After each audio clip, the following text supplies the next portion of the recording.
Let's talk Sully's circle of trust, right? He was talking about the Meet the Parents movie and kind of talking about that circle of trust with his pitching staff, right? And so what we're going to do here is we're just going to kind of keep an updated list of what I think Sully's circle of trust looks like as we get closer to these conference games and playing some real meaningful baseball, right? Your three starters are obviously trusted, right? Sully's giving them the ball to go get 6 or 7 innings, go eat a game away. So the starters definitely have Sully's trust. That's an easy one. But it's out of the bullpen, right? And I think your guys out of the bullpen right now that Sully really trusts are Barberry. Absolutely, right? He's going to be our number one closer. I think Lugo Controlla, Ernesto's had an incredible start to his career in Gainesville.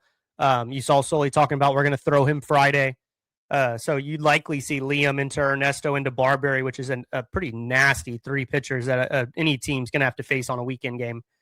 Reitner, really figuring it out. He's going to be, it's almost like we have 2 closers, right? And we have, I saw Adrian at Gator Diamond Pod said he feels like Sully's got 2 Neelys, right? You got 2 Brandon Neelys with Barberry and Reitner, which is really fun because then you could throw Barberry Friday, Reitner Saturday, Barberry Sunday. I mean, you really never lose them, and you kind of get to extend them, right? We've talked about how Sully likes these closers to throw 2-3 innings if there's a big moment, maybe in the 7th he wants to bring him in or something. So really a real luxury to have 2 closers at this level like Sully does.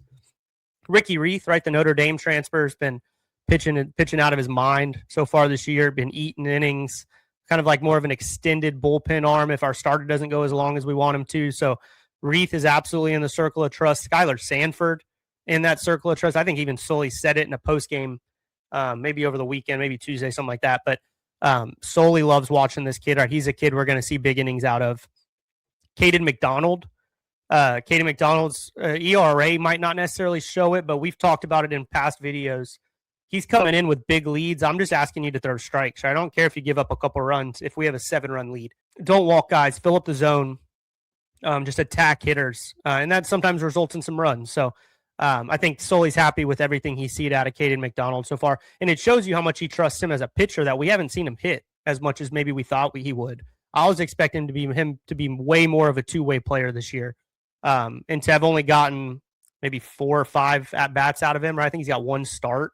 Outside of that, a couple pinch hits. So you can tell how much Sully trusts him on the mound with him being more specialized and focused on that position.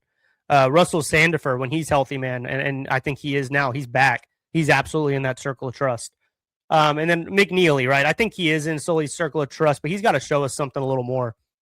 Right? He's really only thrown Tuesdays, weekday games, and just hasn't looked really sharp yet.